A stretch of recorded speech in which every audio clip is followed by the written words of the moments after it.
Good afternoon. I'll be discussing the immune microenvironment in CLL versus Richter syndrome.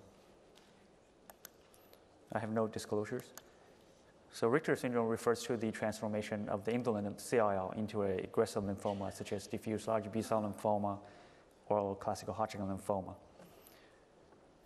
We know that Richter syndrome is associated with a number of genetic alterations, such as mutations of the TP53, Notch1, CDKN2A, or MYC genes. It is somewhat unclear whether Richter syndrome is also associated with any immune microenvironment changes.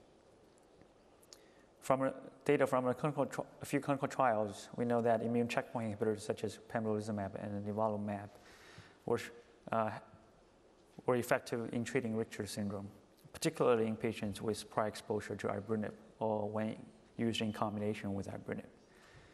In contrast, no objective response was seen to pembrolizumab in patients with progressive CLL in one of the clinical trials. These data suggest that the immune microenvironment may be different in CLL and Richter syndrome. So in the current study, we sought to define the immune signatures in CLL and Richter syndrome, as well as the potential effect of ibrutinib in modifying the immune microenvironment. We examined the immune checkpoint molecule expression, immune cell infiltration in lymph node samples, as well as T cell diversity or clonality in peripheral blood samples. So the first thing we examine is the PD-1 and PD-L1 expression in CLL and the Richter syndrome patient lymph node samples. So showing in panel A and B, we can see that the expression of PD-L1 and PD-1 in lymph node samples were significantly higher in patients with Richter syndrome compared with those with CLL. Next, we examine the immune cell infiltration by immunostaining a few markers.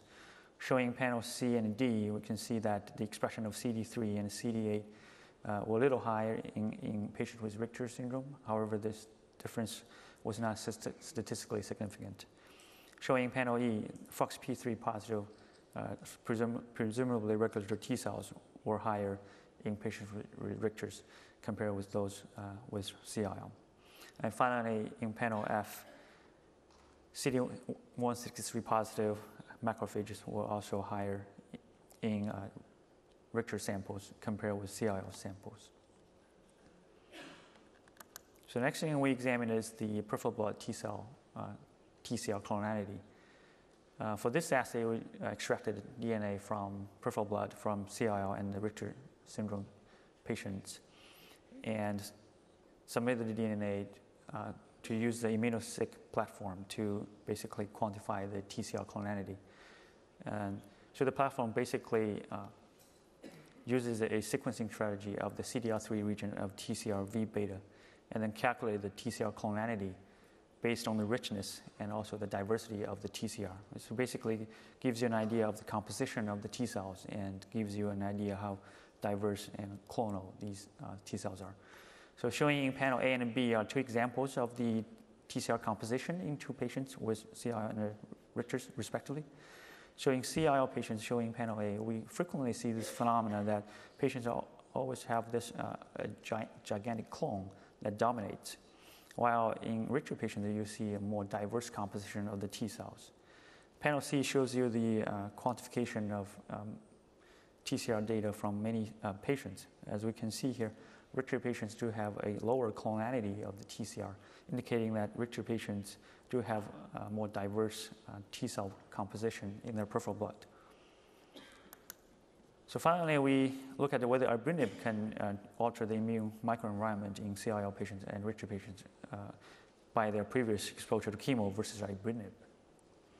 So it's a busy table, but bottom line is, in CLL patients, whether they were exposed to chemotherapy exclusively or had exposure to ibrutinib, we didn't really see much of a difference in terms of PD-L1 expression and the infiltration of immune cells, as well as T cell clonality.